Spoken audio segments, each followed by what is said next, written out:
Hi, I'm Jane Patrick, Creative Director at Schacht Spindle Company and the author of the Weaver's Idea book. And today I'm going to show you how to thread two heddles and how to weave with two heddles.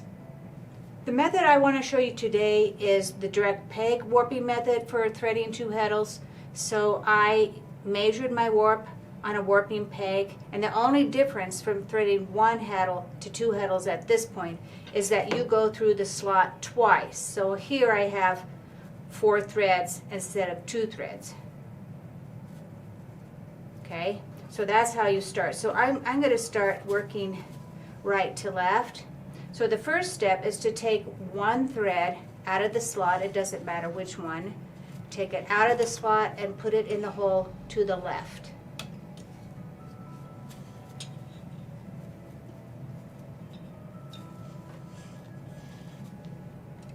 So now I have 3 threads in the slot and then 1 in the hole in heddle number 2. And I like to just put things on the side here so they stay out of my way. And I have kept knots over here in case my heddle falls out, then it's not going to take all the threads with it.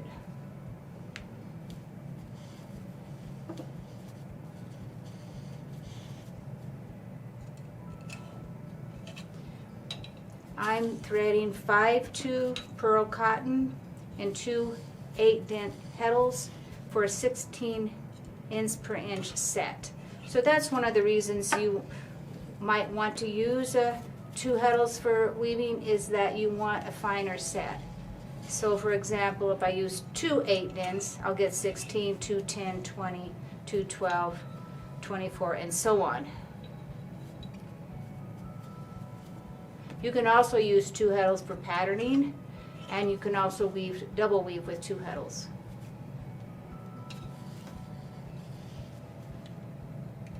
And you can see I'm making a loop in the back. I'm putting some tension on it and makes it easier to pull through the hole.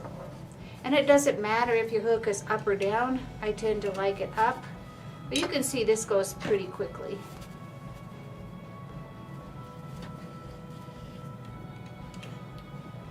Again, over here, I'm just going to kind of secure a knot. I always leave a security knot just in case I bump the loom or something. You don't lose all your threads.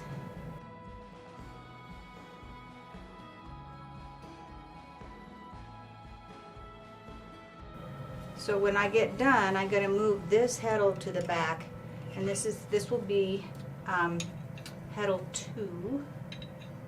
And I'm going to move it to the back slot just to make more space to thread between the 2 heddles. Okay, so I think I did every thread. Let's double check. Yeah, okay, so I'm just going to put that. The only reason this space is here is for threading, so just to give you some extra space. So now I'm going to put this one here. And I'm going to have to count. I know I have, because you want to start at the exact same space. So I'm pretty sure I have 21 spaces, but let's count. 1, 2, 3, 4, 5, 6, 7, 8, 9, 10, 11, 12, 13, 14, 15, 16, 17, 18, 19, 20, 21. Okay? So I need to mark this one. I need to make sure I have 21 spaces. 1, 2, 3, 4, 5, 6, 7, 8, 9, 10, 11, 12, 13, 14, 15, 16, 17, 18, 19, 20, 21. Okay, so now I know I'm going to start in the same place. So one thing to remember when you're threading 2 heddles, you cannot have a hole thread in heddle 2 going to a hole in heddle 1, because then you can't use the heddles independently, because when you have threads in a slot, then they can slide up and down. The holes are fixed, so that's something to keep in mind. So first I'm going to take If you think in threes at this point, you're going to do slot, hole, slot. That's my little mantra, slot, hole, slot. So I marked the 21st slot here, so I'm going to put that one in there. Slot. So I got those three together. And then I have a hole. And now I'm going to thread another slot from the slot in Heddle 2, slot in Heddle 1. Now this whole one goes in to the slot in Heddle 1. So hole in Heddle 2 goes slot in Heddle 1. Now I'm back at 3 again. So I'm going to use my mantra, slot, hole, slot. So I have one in a slot. Another slot thread goes in a hole. And the next one goes in a slot. So let's just take a look here for a minute. Except for these first ones. See, you have 3 threads in a slot. So that's what you're always going to have, is 3 threads here, 3 threads here. But because you're spacing them out, they spread out so they're not in a line. So that's how you get the plain weave from using this threading method from one heddle to the next. Okay, so now I have that hole, and I'm going to put that in the slot. Now I have my 3 threads from the slot. I'm going to go slot, hole, slot.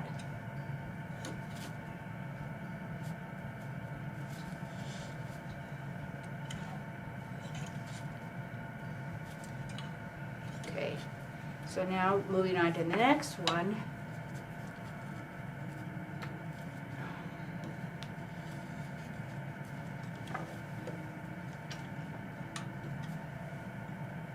So one thing, as you practice, what you can do is I have my hole thread that has to go in that slot, and I have the next slot thread.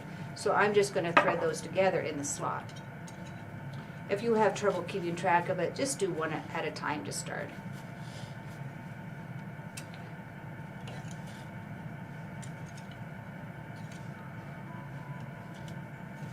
I'm just going to tie a little slip knot, keep things together.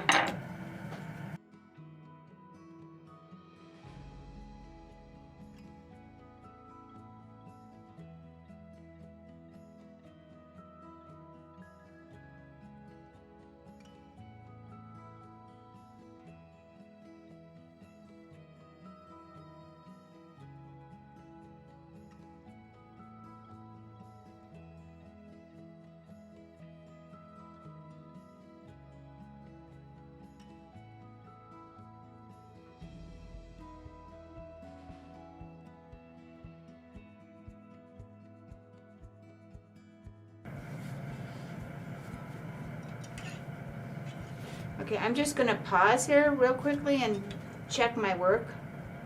So let's see how we're doing here. Do I have, except for those first ones, looks like I have 3.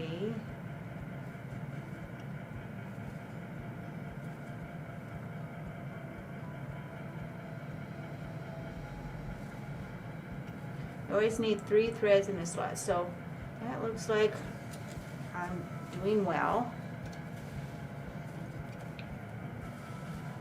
So you can see I'm taking 4 threads. I'm taking the hole that's going to go into this slot, and then I'm going to do slot, hole, slot with the ones from the slot and Heddle 2, and then I'm taking those slot, hole, slot.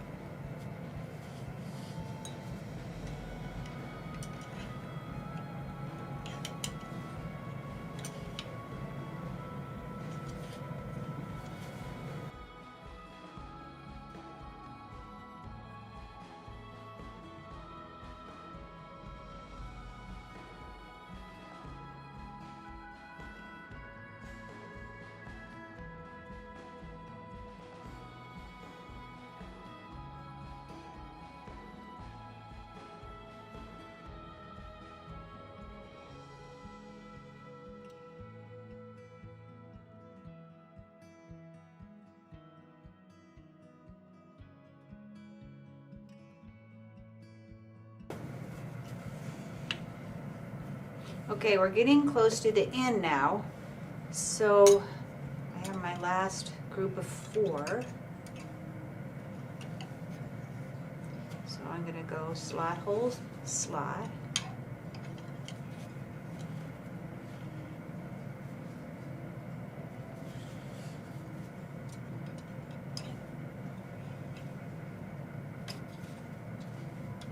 And then this last thread is in a hole, so it's just going to go in this last slot. So now you're all threaded and we're ready to tie on. I like to smooth out the warp just to get it all neat and tidy before I start tying on. And I like to use about 1-inch sections. So let's call that an inch. It can be approximate. You just don't want to have real large groups because you're going to be spreading your warp, and then it just takes more time to get it spread. So I like to start kind of in the center, so I'm a little off center, because that supports your apron bar. So I'm going to go around once and twice.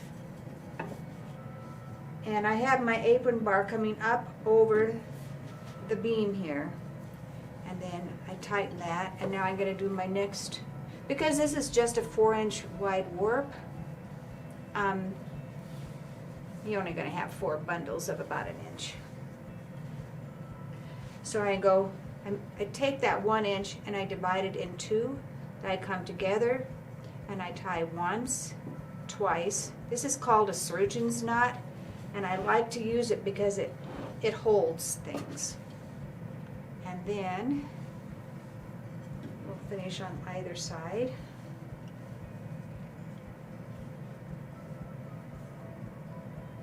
Once, twice, and the same thing over here.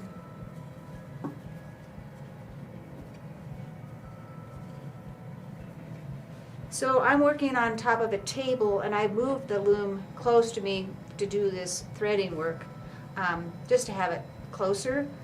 And now before I start weaving, I'm going to clamp the loom to the back of the table so it doesn't move around on this kind of slippery table. You could also weave on a stand, a trestle stand, which is really convenient too. So I'm going to pat this to see, is it feel even? And it does. So then I'm just going to tie a bow tie. And the nice thing about this is if you have to adjust your tension after you start weaving, you can do it really easy just by taking out the bow tie, undoing the surgeon's knot, and adjusting the warp. You're just going to loosen the surgeon's knot. You don't even have to untie it. Okay, so now you're ready to weave. So before we spread the warp, I just want to talk a little bit about your heddles. So right now they're in neutral, so you don't see any threads that are up or down. So that both are in neutral.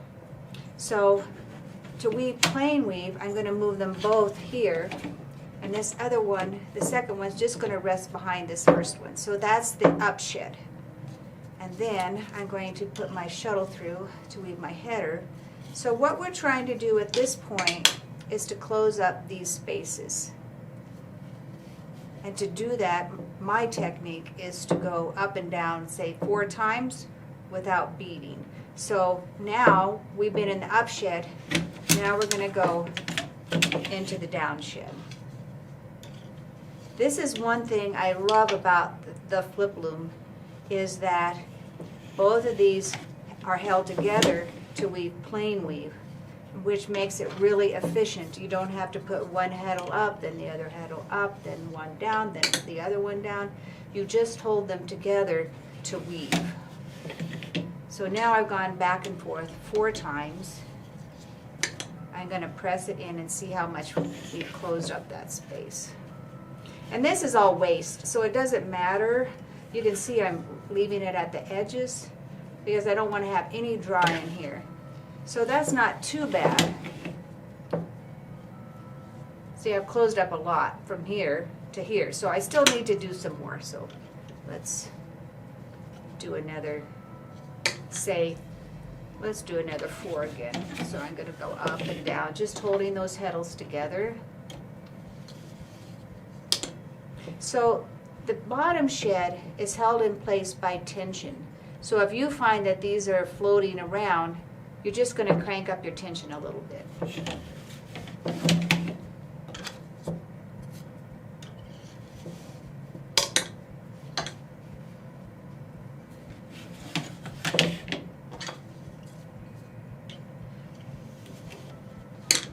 Okay, let's see how we did now.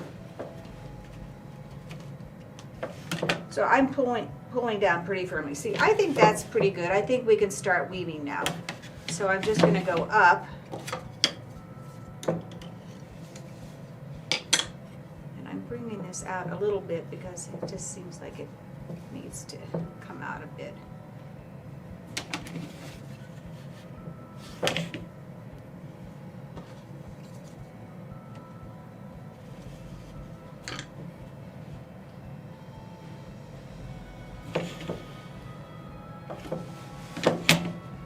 And sometimes I like to just have the heddles kind of flat when I put them up on top and take it down, because that's just less tension, because you have tension on your warp.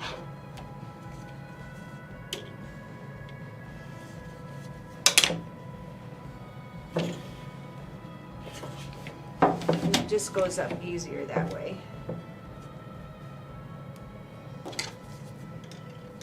Okay, I could do my whole project just weaving plain weave like this. So what's really great about having two heddles is that you can do some patterning. So I've just been weaving with the front heddle, so that's kind of a modified basket weave, you might say. So I have one thread in the up shed, or when it's in the up shed, the holes are up, and then in the down shed, let me weave across here.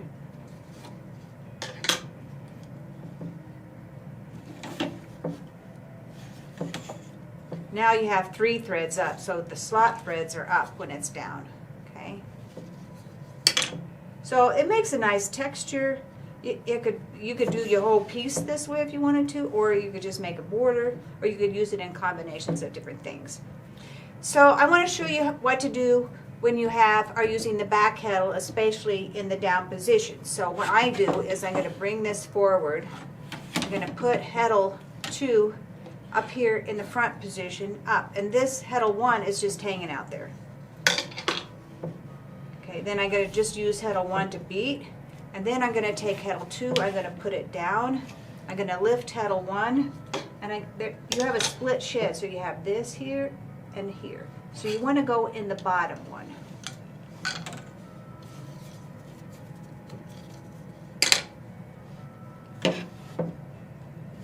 Now this heddle 2 goes up, heddle 1 is just hanging out.